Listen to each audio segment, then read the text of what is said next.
So it is my pleasure to welcome you all to the International Interfaith Reading Group, Eschatology and Interfaith Contexts. Today, we'll be talking about Eschatology and Theodicy in the Quran with Professor Salih Sayilgan. And I am happy to introduce him to you all.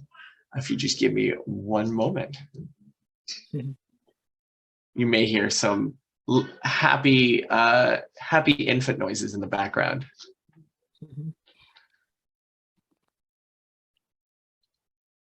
So Professor Salih Sayilgan is the assistant teaching professor in the Department of Theology and Religious Studies at Georgetown University. He also teaches for Georgetown University's Prison and Justice Initiative, where I believe he was just joining us from today. Sayilgan received his MA in Religious Studies from the University of Alberta and his PhD in Religion and Culture from the Catholic University of America. His research concentrates on Islamic theology and practice, Quranic studies, Islam in America, and Christian-Muslim relations. His prior appointment at Georgetown, Sayilgan served as the visiting assistant professor of Islamic and Interreligious Studies and the Louisville postdoctoral fellow at Wesley Theological Seminary. He's the author of Exploring Islam, Theology, and Spiritual Practice in America and An Islamic Jihad of Nonviolence, Sayyid Nursi's Perspective. He is currently working on a book project concerning Islamic approaches to evil and suffering. Thank you, Salih. We now turn it over to you to share with us. All right. Thank you so much, T and Frank, for this really generous introduction, and thank you for having me. So I am really honored and humbled to be part of this program. So just let me, if I can briefly share my my screen with you all, so they can guide me. I think you should be able to see it right now, right? All right. So theodicy and eschatology in the Quran, basically, I have been teaching this topic, not just from the Islamic perspective, but from other religious traditions' view. It is apparently it's a topic that no religious tradition is indifferent to, right? Although no absolute answer, but it is a topic, a theme that generated so much literature and conversation throughout our human history. So, and Islam is not an exception, right? So I want to, in this context, the focus, I want to basically make the focus of my departure point of my talk, but also the counter argument is that that if the one of the major arguments for the existence of life after death is the problem of evil and suffering from the Islamic perspective. But what I find interesting actually in the writings of John Mill, the great British English philosopher, he makes the existence, the idea of compensation in the hereafter in the context of suffering as a counter argument, actually, interestingly. So the idea is that that the fact that many people believe in the compensation in the hereafter demonstrate that there is so much evil and suffering. So he takes actually the idea of the hereafter in the context of evil and suffering or compensation as a sign that there is so much evil and suffering in this world, or unnecessary evil and suffering in this world. All right. Another counter argument actually comes. Those of you are familiar with the writings of. Let me see if I can take this out a little bit. Sorry, guys. In the writings of Dostoevsky, so again, one of the most relevant of his writing is the Brothers Karamazov. It's a chapter that's called Rebellion, and this is actually in this chapter that he deals significantly with the innocent suffering through his character Ivan. And again, even in this context, Dostoevsky challenges the idea of the hereafter as a means of recompensation or as a means of basically a reward from God to at least for justification of evil and suffering that exists in the world, right? And again, he challenges the idea that basically, if we want justice, it should be justice on earth rather just waiting for justice in a remote place, right? Not so and the other thing is, we want really an immediate answer to this question instead of just waiting for the hereafter for any abstract place. The other thing is he challenges, again, remember, in many religious traditions, the idea of reward and punishment or accountability. Dostoevsky, again, through his character, Ivan, that the idea of suffering with suffering is not compatible with the idea of a loving God, right? Compassionate God, because especially in the context of punishment, he challenges the idea. So I just want to begin with this, at least two questions. One, that the argument can be used in a different way, right? Different ways. I mean, counter argument that in a way that we can say as a challenge to the Islamic approaches, right? So from the Islamic perspective, I want to begin with the story of a slave who was brought to America, right, from West Africa, Muhammad Bakuka. So what's interesting, part of his story actually, Muhammad finds comfort in the Islamic belief of eschatology, that life does not end here, but it continues, and those who do well, they would be rewarded, and those who bring suffering upon, causing suffering upon fellow human beings, they would be punishment. And this is, again, in the context where he faces so much injustice, suffering, torture from his masters. This is what he wrote, I mean, right, as a way of comfort, right? But the day is coming when his power will be vested in another, and of his stewardship he must render an account. Alas, what account can be rendered of the crimes committed upon the withering bodies of the poor, pitiless wretches he had under his charge? When his kingship shall cease and the great accounting be called for, how shall he answer? So the idea is that basically now he is relating to his own context or his own situation as a slave, being tortured, right, oppressed by his master. He refers to the Islamic idea of life after death, that eventually there will be another master, right, who is God in this context, who would reveal his power, right, and then to bring justice to to his affair, right, to his situation.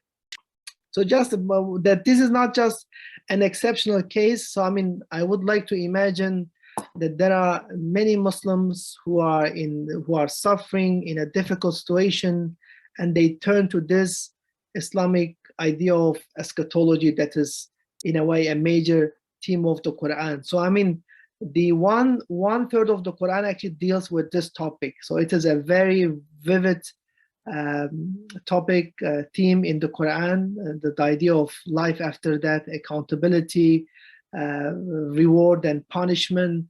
Again, the way that the Quran provides great details about heaven and hell, right? And the idea is that God will eventually, right, reveal everything. So what are at least some of the aspects of the hereafter that's mentioned in the Quran? The idea is, one is the resurrection, that actually the overwhelming majority of Muslim scholars, they believe that I mean, it's not, again, a metaphorical resurrection, but there will be a bodily resurrection, and people, they will be accountable for what they do, right? Those who did great, right, who followed the guidance of the Prophet of Islam, the teachings of the Quran, they will be rewarded, and there is those net punishment for those who did otherwise, or who brought suffering upon people. So one thing is about how at least the Quran sees this world, right? How the nature of this world. So this world as the creation of God is actually considered as a partial revelation of God's manifestation. That God's names or God's power, God's justice is partially revealed. It's not the full revelation, right? And then you see, for example, God is known as one of the God's names is Al-Rahman, Al-Rahim, the most compassionate, the most merciful, right? And the idea is that these names are partially revealed in the universe because there are so many cases, examples, stories, whether collective or individual, where you see that it doesn't really reflects God's mercy and God's compassion, right? So the idea is that yes, there is, generally speaking, there is mercy and compassion in the world as part of God's creation, but it's not a full revelation, right? Or one of God's name is Al-Adl in Arabic, right? Or the just one, that God is just, that God actually does not bring or cause injustice upon his people. But generally speaking, it is difficult to see that there is actually this name of God is fully revealed in the universe, like in the world, right? That there is so much injustice, right? That usually, generally speaking, our world is brutal, right? Frightening. If you especially think the suffering of innocence or animal suffering, right? The other thing is God is known to be Al-Alim, right? That God knows everything, right? There is nothing beyond God's knowledge. And again, the question is, if God knows everything, right? That there is nothing beyond God's knowledge, then how can we explain, right, the suffering that often happens behind the doors, right? If God knows it, then why God would not intervene to stop it, right? So the idea is that even God does not reveal the manifestation, full manifestation of his name Al-Alim. All Al-Qadir, God is powerful, right? That there is nothing beyond God's power. So usually Islamic tradition is known to be promoting the idea of non-negotiable monotheism, so that there is no duality, there is no any power that can challenge God's power in the universe. So the God is the sole sovereign of the universe, and what to make of the suffering of people, right? The suffering of other beings. Just to give a few examples from the Quran in terms of attributes of God. Those of you are familiar with the Islamic scripture, all of the chapters of the Quran begins actually with the Arabic phrase Bismillahir Rahmanir Rahim. So in the name of God, the most merciful, the most compassionate, except chapter 9, the Surah Al-Tawbah that deals so much violence. There are different interpretations why it doesn't start with the same phrase. But the idea is that the attribute of God as the compassionate, as merciful, is basically highlighted throughout the Quran, right? So not only just all the chapters of the Quran, except chapter 9 begins with these names, but also throughout the Quran, that God's mercy and compassion is highlighted, right? That even the idea that God's mercy overcomes his wrath or encompasses his wrath is part of the teachings of the Quran. In terms of that there is nothing beyond God's knowledge, usually the verse that is often recited in this context is that not even a leaf from tree would fall without God's knowledge, right? That there is nothing, even things that will seem to be ordinary or not necessary, even they are not beyond God's knowledge, right? That God knows them, right? The other thing is again how the Quran refers to God as a just, right? That again, a verse in chapter 41 your Lord is never unjust to his creatures. So the idea is that you cannot really associate injustice with God, right? God only, I mean, we can only associate God in justice with God because God is al-adl, right? God is the just. But again, the question and the problem is there is so much injustice in the world, right? And how can we reconcile the idea of God being as a just and then injustice that exists in the world? And again, the interpretation is that basically God's justice is partially revealed in this world, right? Another verse from the Quran about God's power, right? That there is nothing beyond God's power, right? That God has power over everything, right? Has control over everything. I mean, more or less, we can say that the major attributes of God in Christianity and in Judaism, especially in the context of evil and suffering, is shared in Islamic tradition as well. So the idea of God is right. God is powerful, knowledgeable, and merciful, and then we see that this is actually part of many chapters of the Quran, these attributes of God. So given that evil and suffering, or especially suffering, it often happens behind the door, right? That in most, if you think of just domestic violence, for example, right? Often people they commit this major crime when they think that they can get away from it, right? It is not seen that they can get away from it. But even this, right, that the Quran actually repeatedly highlights that God sees what is visible and invisible. Many verses, right? And God has knowledge over what is seen and what is unseen. God actually knows what is concealed and what is revealed. God even knows what is in your heart, right? The idea is that, and that's why some Muslim scholars they even highlighted that even in your heart you should try to be good, right? You should think of positive things, because, and again, make your heart a space, like a place of goodness, right? Good thinking, because God even knows what is going on in your heart. But here the point is that given that many crimes or problems that are associated with suffering are done because people they think they can get away, or no one will see them. But here in the Quran, it is often emphasized that actually God sees what is seen and what is unseen. Even if people they don't see you, God sees, right? God sees. Again, a verse from the Quran, do they not know that God is well aware of what they conceal and what they reveal? So the idea is that there is nothing that can be concealed, right? So even if you get away from what has been done in this world, but eventually it will be revealed. So then how can we think of these teachings of the Quran in relation to eschatology?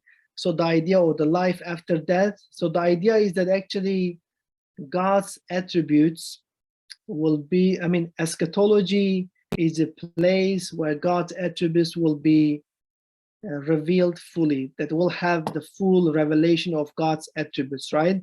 That God's justice will be revealed, right? Full revelation. God's mercy and compassion will be revealed, right? And then and those who cause suffering upon people, they will be accountable for their actions, and those who did good, they would be. So the idea is that God's names will be revealed fully. This is the place in this world where there is so much gaps and questions in the context of evil and suffering. It is difficult to say that God's names are fully revealed, right? Another question in this context, right? Whether is it possible, the Quran actually discusses, right? Whether is it possible to think that there is a resurrection, that there is accountability, that can God really bring back people to life again, right? And the answer is the Quranic answer is yes, it is possible, and it gives actually the example of the creation of human beings, right? That how God actually created them, right? And then if God was able to do the first creation, shouldn't the second creation be much easier? So the Quran actually do reasonings, and the reasoning is often about the creation, beginning with the creation of human beings. And interestingly, actually, the first revelation of the Quran relates to the creation of human beings as a sign of God's power, right? And the idea is that even if people they think that this is really something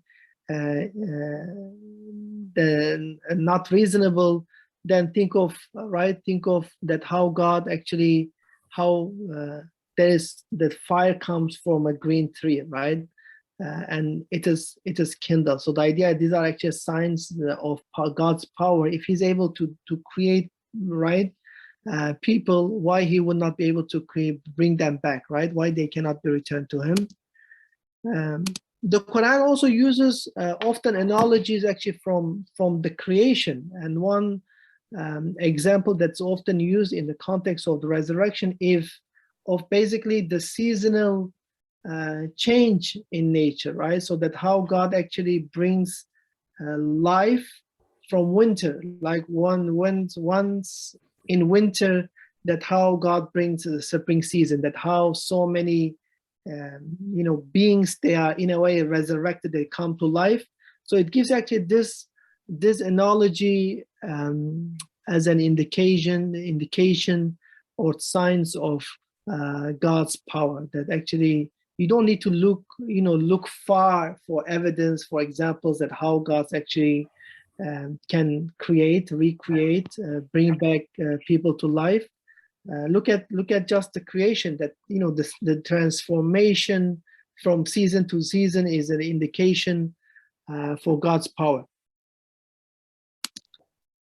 So I wanted, in this context, again, just to see how really the Muslim traditions would relate to some of the evil and suffering that exists in the world in the context of the Quran. I wanted to bring up the case of Christina Jessup, who was actually, again, this tragic and graphic story. Basically, she was, a 9-year-old who went missing in 1984, and eventually,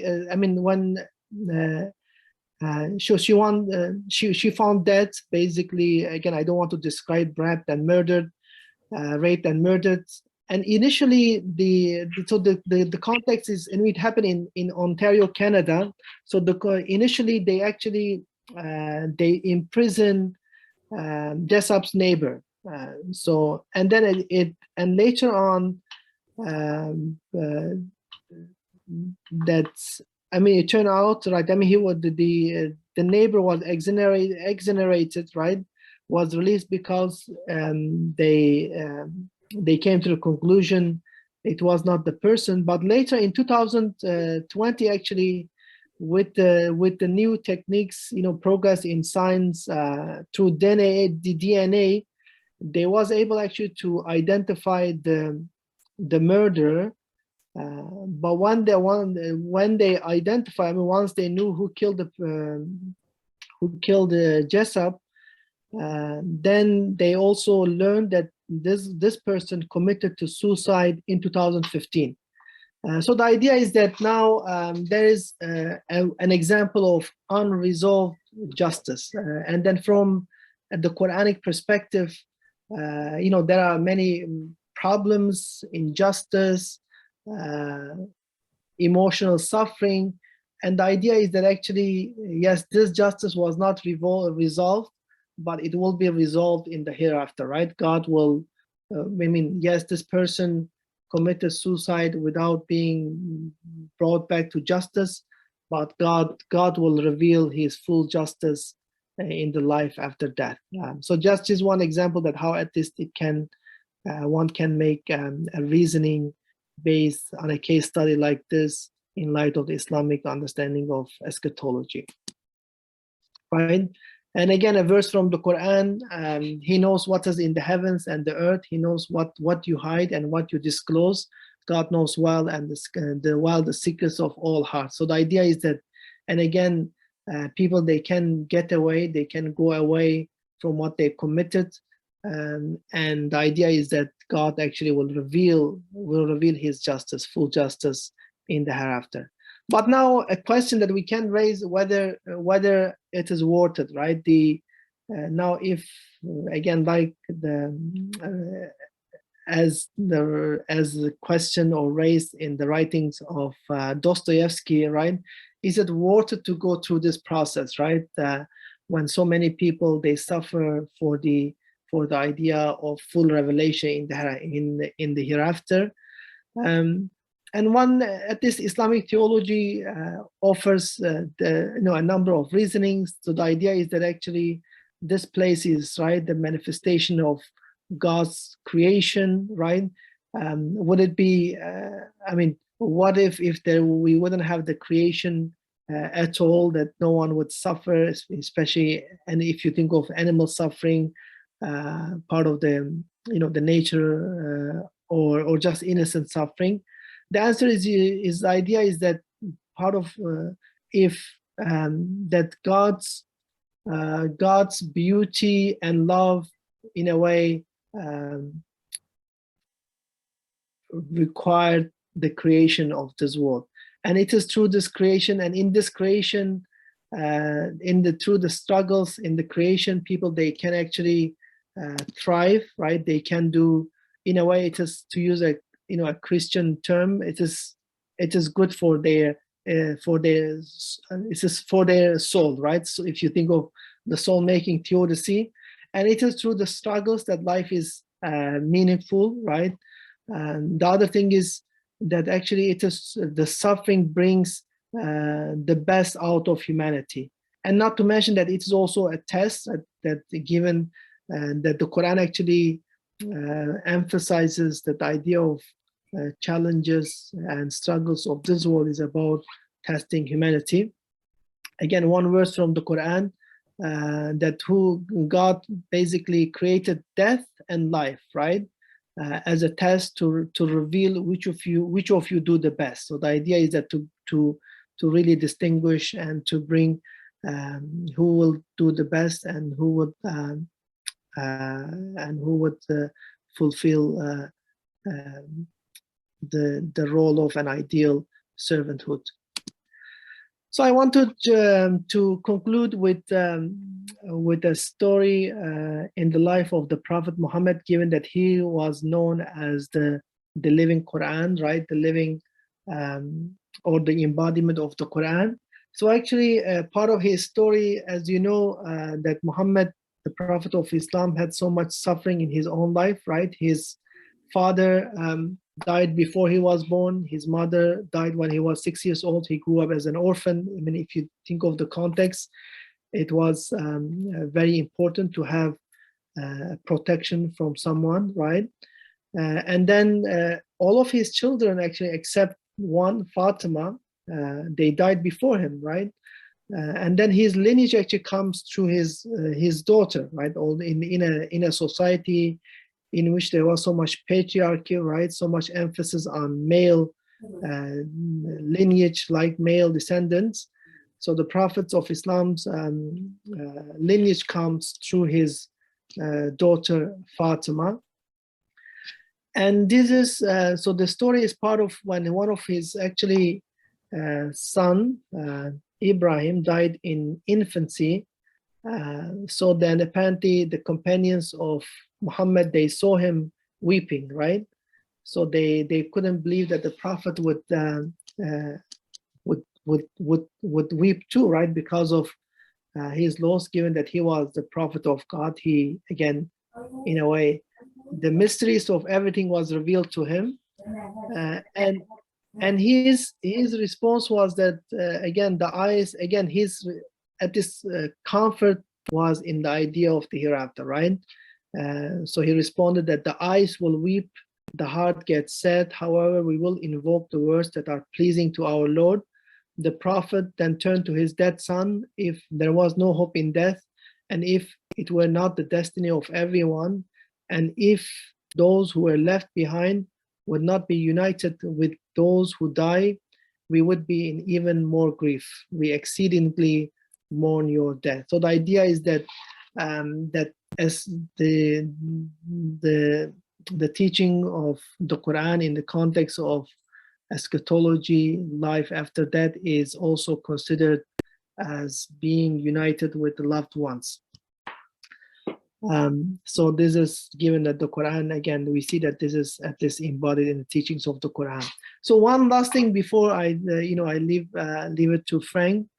So just today, again, in the context of prison, one of my students, has been behind the bars for a number of years. So on Monday, he had his court, basically about custody, who should have the children. He has one 9 years old and the other one is 13. So during the court, basically, his daughter asked the judge whether she can hug her dad, right? And the judge said yes, and then of course today he was sharing that it was a big moment for him, right? Like a huge thing, because although he was in his shackles, right, he but still just in a tight, squeezed way to be able to hug his daughter. But one thing, in the context of our discussion now, those who commit crimes like that, it's not just about them, but also if you think of the implications for the loved ones, right? So again, from an Islamic theological perspective, in the context of the Quran and eschatology, what is the compensation for this little girl, right, in this world? And what can we offer, right? Yes, let's say we can explain partially the situation of the father, but how about the other loved ones, right? And the Quranic response is that it is about union and accountability and the full revelation of God's justice and love in the hereafter. Thank you, everybody. Thank you. And thank you for sharing with us. So what I will do is invite folks to ask questions by either, but actually the best thing you can do is just write if you have a question in the chat, and then I will call on you. And then when I call on you, you can unmute yourself, video on if you'd like, and ask your question directly, but I'll curate it through the chat function. And while I wait for some of those questions to come in, I'll actually start off with the first question. So I really appreciate the connectedness between the eschatology and all of the different pieces that you've brought together and how you've approached this. But it leaves me wondering, for you personally, have you found that while this was an active theological study, has anything you come across in putting this together make you reflect on how you personally are living your life, or how you see opportunities to change something in your immediate surrounding or environment? So in other words, might there be implications on your own practical ethics as a result of these findings? One thing is, I think regardless of our faith background, like religious backgrounds, I think we need to admit that there is so much mystery around this question, right? And again, I cover this topic from many different religious perspectives, right? Whether Buddhism, Jainism, Hinduism, Christianity. So we engage, I have a diverse body of students, especially on the campus setup. So I try to basically engage with many religious traditions.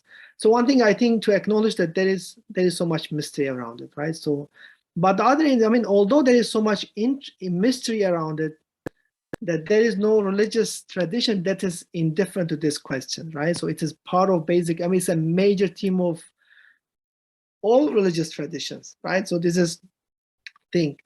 But in terms of kind of personal experience, how I relate to it, at least, I came to the conclusion it's really difficult to offer an absolute answer to this question.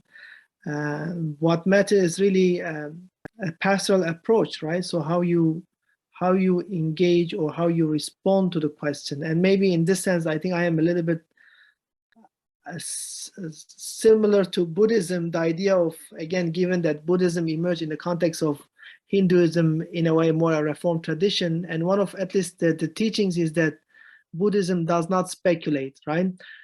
And then including when it comes to the problem of, I mean, it's not an indifference. So I mean, if there is any tradition that really deals with the question, especially in the context of suffering, it is Buddhism. But it doesn't really speculate about why there is evil and there is evil and suffering, right? So what it speculates, I mean, it goes, how can we deal with the issue? I mean, in a way, I would think of as what is our pastoral response to the problem, instead of again exhausting so much energy with why there is evil. And what I really in the Quranic context also, there is, I mean, I think my understanding is there is the acknowledgement, even in Islamic traditions, that there is so much that we don't know about evil, that why there is evil, there is so much mystery. But again, and then what should be the response? And that is, the Quran makes lots of connections with the life after death as a response, as a form of comfort. Sorry, Frank, I think I interrupted you. No worries. What I appreciate about that is it sounds like even as a practice of holy envy, there's elements of that reflection that comes not from one tradition, but multiple versions of a tradition, and even different religious traditions altogether. It's something I've certainly experienced myself when learning about or reading religious texts from other traditions. It makes me reflect on some of my own presuppositions or how I've approached things. So I definitely appreciate that approach that you've just mentioned. So I haven't got any. Go for it. Okay. Even just a non-religious perspective, I mean, even if you think of atheism, actually those who wrote significantly, extensively, challenging, I mean, the idea of evil and suffering is the major theme of their arguments too. So the idea is that even, from non-religious perspective, this is a major concern, how to engage with this theme, with this topic. Absolutely. And even recently, I've been reading a lot around the nature of man, both from studying biologists around primate behaviors of violence and, the sort of age-old Hobbes versus Rousseau debate. And similarly, brings up whole new ways of thinking for me and challenging not just my personal theology, but even my personal practical ethics, how I might go about my day. With that, I want to broaden the conversation here. We have an interview with Joseph Chulushka, again, a rabbi in American context. So the discussion was basically covering the different religious traditions' view of, is there life after death, or should it be, right? But I remember in his conversation, he was an Orthodox rabbi, right? So one of his emphasis was, even when we think of the idea of heaven, right? The idea of heaven, of paradise, or I don't know, kingdom of God, or the idea of nirvana or moksha, right? In different traditions. So the implication is basically, idea of his point that the idea of heaven only makes sense if there are people, if Hitler, for example, would not enjoy the heaven, right? So, let's say, imagine if you share the same space with Hitler. So, then what is the meaning of heaven? So, I remember that he very much highlighted, yes, that the Jewish tradition generally agnostic about, what kind of, is there life after that, or de-emphasizes, emphasizes this world over the next life, but still so much emphasis on the idea of God being just, right? Still maybe no absolute answer, but what is the meaning of heaven if everyone goes to heaven, including those who commit major crimes, right? I imagine there would be different answer to this question, but at least from the Islamic perspective, there should be accountability. Then those who commit crimes and those who do good in this world should not enjoy the shame the same share in life after death? It's very, I mean, it's a difficult question. At least one thing is actually Muslim theological schools, they had different answers for this question, right? So one is, I mean, first, is there really evil in God's creation, right? So the idea is that actually in reality, you know, some of the schools, they argue that actually in reality, there is no evil in God's creation. So, I mean, in the context of, let's say, natural, right? I mean, if we as generally, given that evil is classified as natural and moral evil, and there are many contexts in which we can say it overlaps, right? There are cases, I mean, COVID-19, for example, is it natural or is it moral, right? So there is, at least we can say there are some of its aspects is natural, like viruses part of the natural life, but also, let's say, the way you respond to COVID-19, you know, you may not wear a mask and, you know, you spread the virus, then it becomes a moral issue. So the idea is that I think first we need to think about what type of evil are you talking about. So when it comes to natural evil, the idea is that eventually it is something good for humanity, right? If that human agency is not part of it, because God, that again, like in the Christian tradition, God is perfect and God creates what is perfect, right? But what is more, I mean, in terms of the origin, right?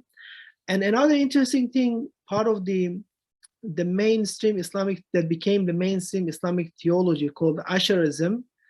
So they came actually to the conclusion that God is the creator of both. God is also the creator of evil. So what do we mean? So the idea is that basically that God has power everything. Even when I lift my hand, it is God who causing me to lift my hand. So the simple thing that I only have I will, I desire, right? And God actually executes my action, even if they are evil, right? And again, usually to give an analogy, think of knife, right? A knife.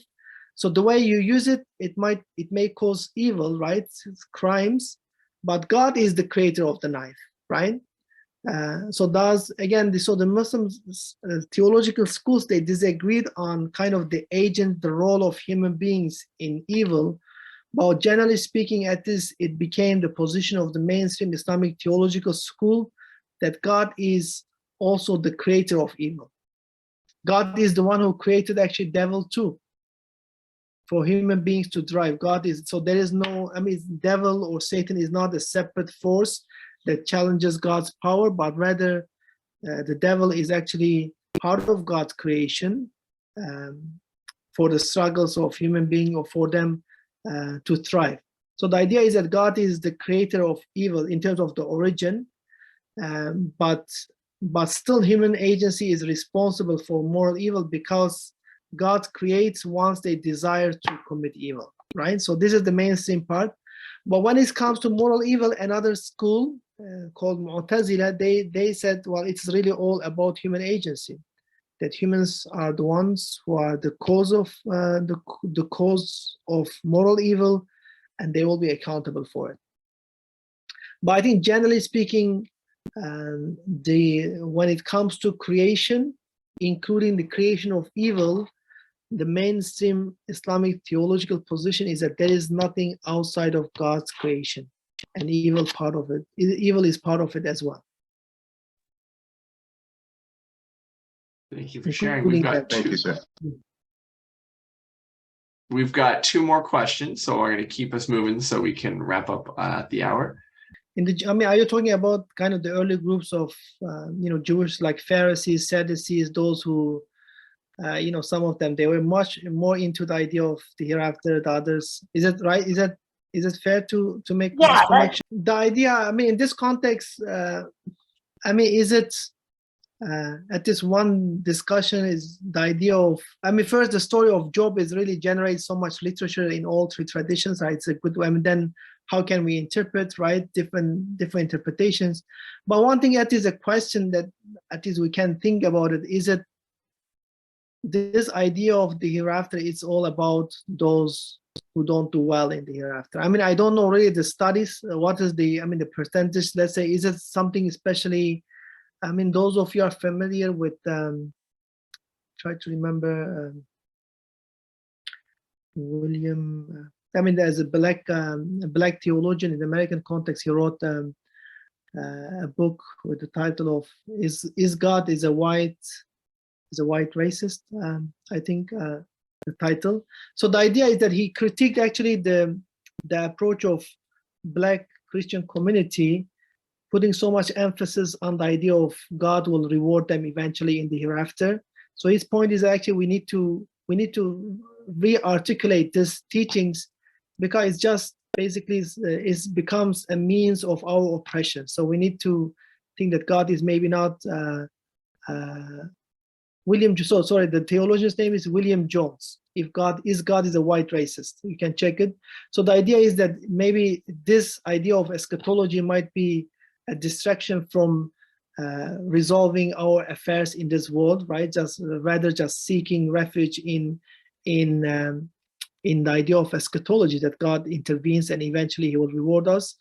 And part of these early Jewish groups, right? Some of them, I mean, at least my understanding is that those who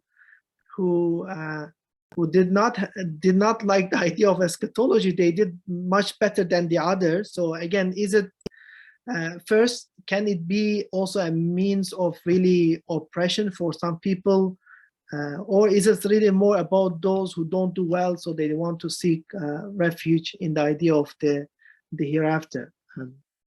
My sense, I think it's a good question. And I imagine even within the Muslim community, there would be critiques, right? So just, I think in this context, I remember when there was the shooting, I think a mass shooting in the U.S. context. The reaction of one of the mothers was really all over the news, and her criticism was that, because when a tragedy happens, many people, they say, you are in my prayer, God will take care of it, your child is in a good hands. So her reaction was that I don't want your prayer, I don't want your theology, just do something in action, right? And again, you see these reactions and challenges to the idea of eschatology, I think, in many contexts, including in Islamic Muslim societies.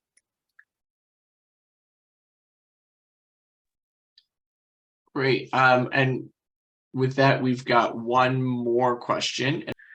So I think, generally speaking, so if you go to any hadith collections, those, if you're not familiar with the concept, as you know, there are two major sacred sources of Islam. So the scripture is called the Quran, but also hadith, right? Literally means reports about the Prophet, what the Prophet Muhammad said, what he did, what kind of, rituals about death, idea of the resurrector. So usually hadith collections, they have a chapter, a section on death, resurrection, and afterlife. Okay, this is one thing. Another thing is actually one of prolific writer or intellectual philosopher or sage in Islamic tradition is Al-Ghazali, Imam Al-Ghazali. And actually his last book in his Ihya Ulumuddin, and I believe it was translated by Tim Winter, who is also teaching at Cambridge University. So you can check, actually it's a great work on kind of Islamic view of resurrection. Another book is by Jane Smith, who served, who taught at Harvard Seminary for many years, but then later on taught at the Harvard Divinity School.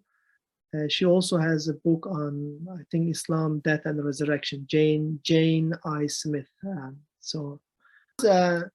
The study Quran, I don't know if you heard of this. I think the best study in English about the Quran. So basically following the study Bible work from Harper One. So this, the study Quran has a nice good article on, death and resurrection, hereafter in Islamic tradition. So you can, just generally, this book will really be a good reference to Quranic approach of. It was edited by Sayyid Hussein Nasr and some of his students, including Jana Dal, Joseph Lombard, and Maria Decay. He already put the one from from Jane Smith, right? Thank you, T. So with that, I just want to say thank you to Professor Salih Sayilgan. This has been a really fruitful, meaningful conversation. Left me with a lot of thinking and reading I want to do, which is always the best and worst of these sorts of things, when you're like, oh, there's 3 more books I want to read and 10 things I want to, and then you end up with, I'm sure many folks on this call have reading lists that you, for every book you finish, you add 2. Want to thank Thea and the Oxford Interfaith Forum for hosting and creating this space. And just want to put on everyone's radar the next International Interfaith Reading Group Eschatology and Interfaith Contexts event, which will be on the 14th of November with Professor Megan Henning. And we'll be looking at the subject from passive to active, gender and atonement in Mary's tours of hell. So be sure to check that out and to register for that if you'd like to go. And that's it. I will leave you all with that. Have a wonderful afternoon / evening, depending where you are in the world. And we look forward to next time we all come together. Thank you. Thank you so much. Thank you, everybody, for your time. And thank you, Franca and Tia. Thank you. Thank you for putting this together.